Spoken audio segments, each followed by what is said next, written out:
Nous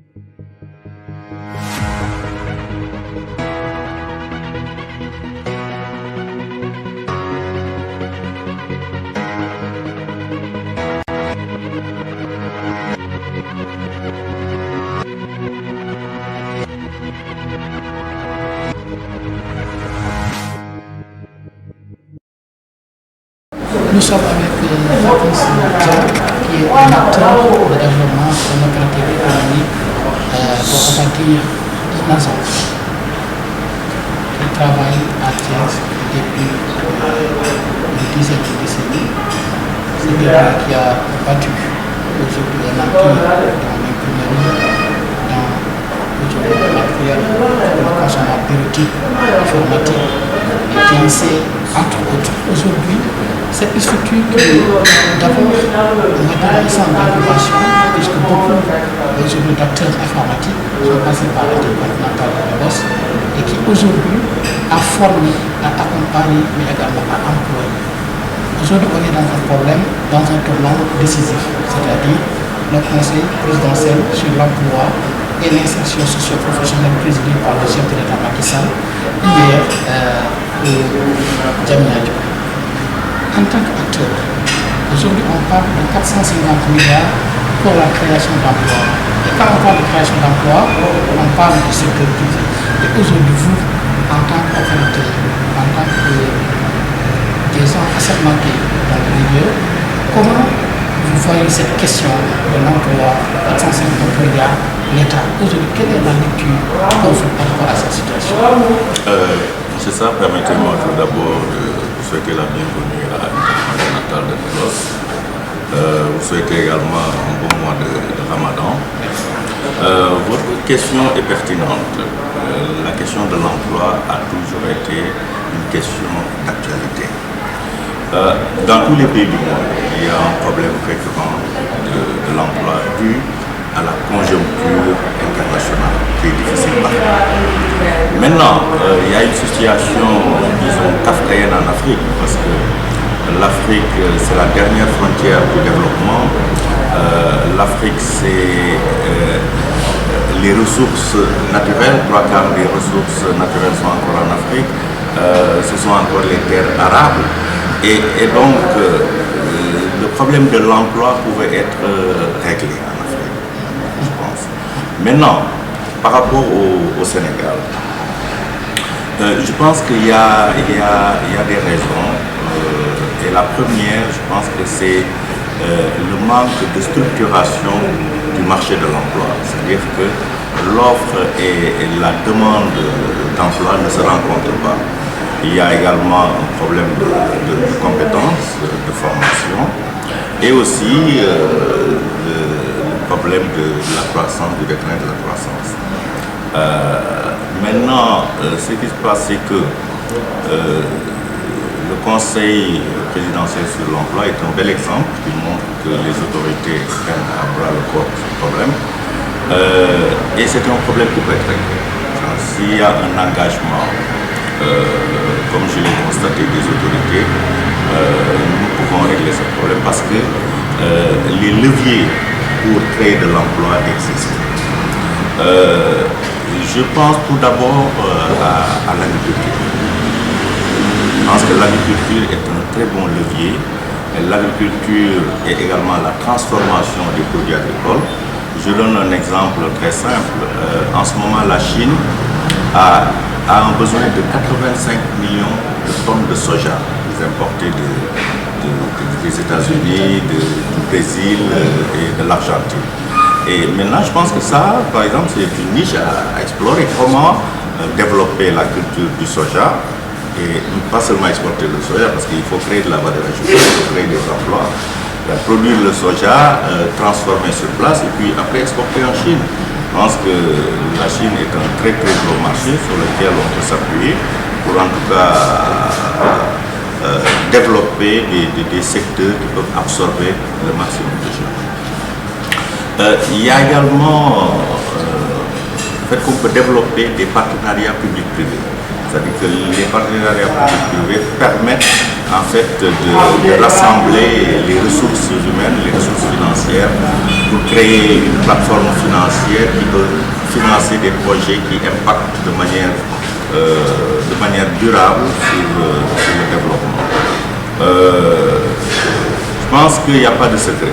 Il faut également travailler. Il faut beaucoup travailler parce que nous sommes dans un monde de compétition où les sociétés, les États ne se font pas de cadeaux pour gagner des parts de marché.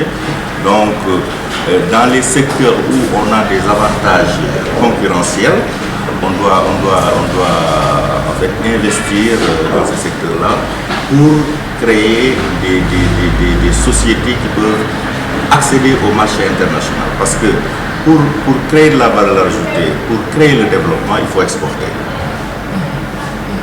Il faut exporter, et pour exporter, il faut avoir déjà la matière première. Donc là où on a des matières premières, vraiment essayer de les valoriser, de les transformer pour que l'emploi soit durable. Je pense que c'est ce que je peux dire. Très bien. Alors, M. Dia, d'autre part, le président a mis l'accent sur la rigueur et la tolérance zéro.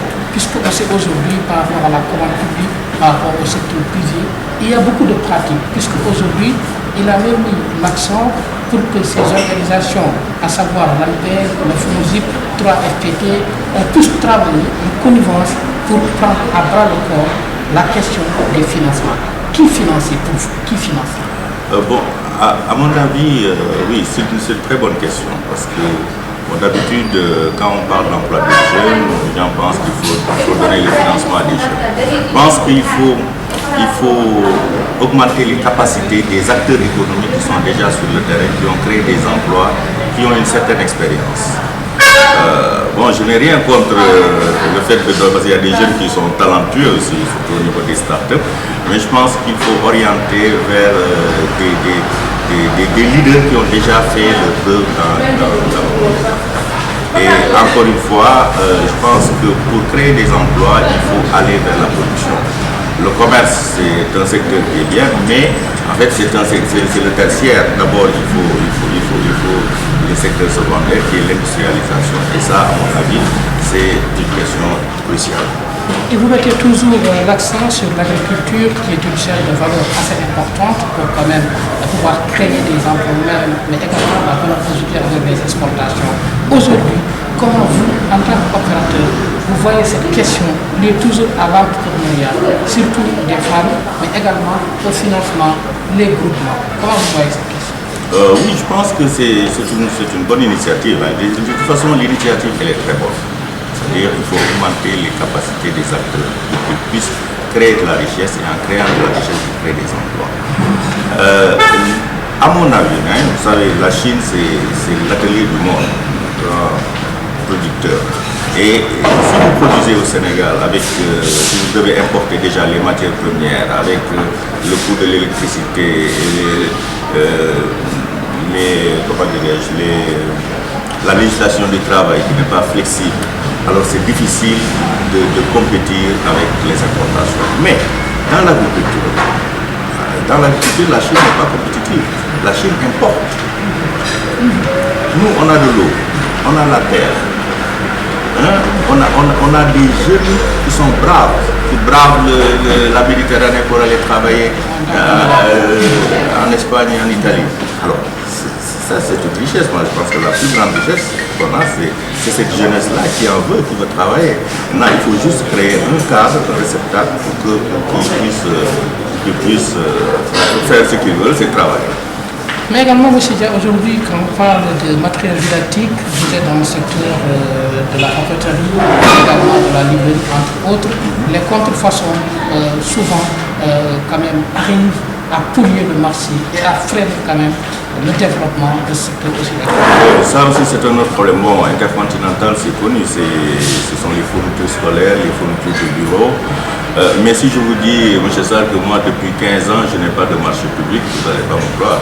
Parce que, bon, les conditions d'octroi, de transparence ne sont pas là. Et moi, j'ai préféré ne pas travailler dans ce secteur-là. Bon, maintenant, oui, c'est-à-dire que, à mon avis aussi... Mais dans ces marchés publics, il y a des appels d'offres. appels d'offres, mais bon, si vous n'êtes pas consulté, vous ne pouvez pas participer à un appel d'offres, à une demande de renseignement de prix. Nous ne sommes pas consultés parce que nous, on respecte les règles de la concurrence. Bon, on ne montre pas de dossier concurrentiel, par exemple. Bon. Et tout ça fait que nous ne travaillons pratiquement pas avec l'administration. C'est pour ça d'ailleurs, Intercontinental de négoce, pour ne pas mourir, s'est réorienté vers l'électroménager où nous sommes en contact direct avec les clients. La restauration. La restauration également, et puis tout ce qui est multiservice, photocopie, traitement de texte. Et c'est bien dommage parce que si on travaille avec l'administration, on aurait eu une plus grande capacité financière qui pourrait nous permettre, par exemple, d'investir dans la fabrication de craies. Il y a des investissements qu'on pouvait faire, on importe, mais on pouvait bien produire au Sénégal si on avait une plus grande capacité financière.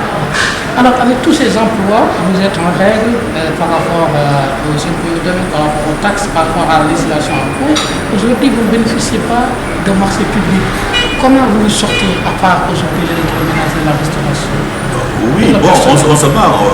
Le personnel, on est obligé de le payer pour le faire du bois, hein, et de payer aussi les charges sociales et référents. Mais on se bat, on travaille beaucoup. On travaille de 7h30 du matin à 22h. On a diminué nos prix, hein, pour absorber le maximum, faire jouer l'économie d'échelle. Tant et si bien que maintenant, par exemple, pour l'électroménager, on a des clients qui viennent de Dakar, qui viennent acheter ici à Thiès. Il y a quelqu'un qui me disait, mais Thiès est devenue la capitale de l'électroménager, ce n'est plus la capitale du rail. Je lui ai dit, bientôt le train va recycler. Mais bien sûr, on a l'espoir. Alors maintenant, quel est le mot de la fin par rapport à toutes ces questions? Quelle est la conclusion de votre? Bon, vraiment, je salue l'engagement des autorités du pays. Bon, je pense qu'ils étaient engagés, mais là, vu malheureusement les événements qui se sont passés, ça a boosté les... Je pense que c'est une bonne chose. Maintenant, je voudrais juste demander aux autorités de bien sélectionner les acteurs à qui ils vont remettre les financements.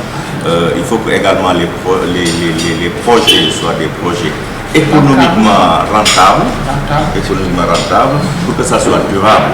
Hein. Vraiment, il est bien regardé à ce niveau. Je pense qu'avec leur volonté et l'engagement des jeunes Sénégalais, je pense que le succès est à l'horizon. Alors, merci beaucoup, M. Papis Dia.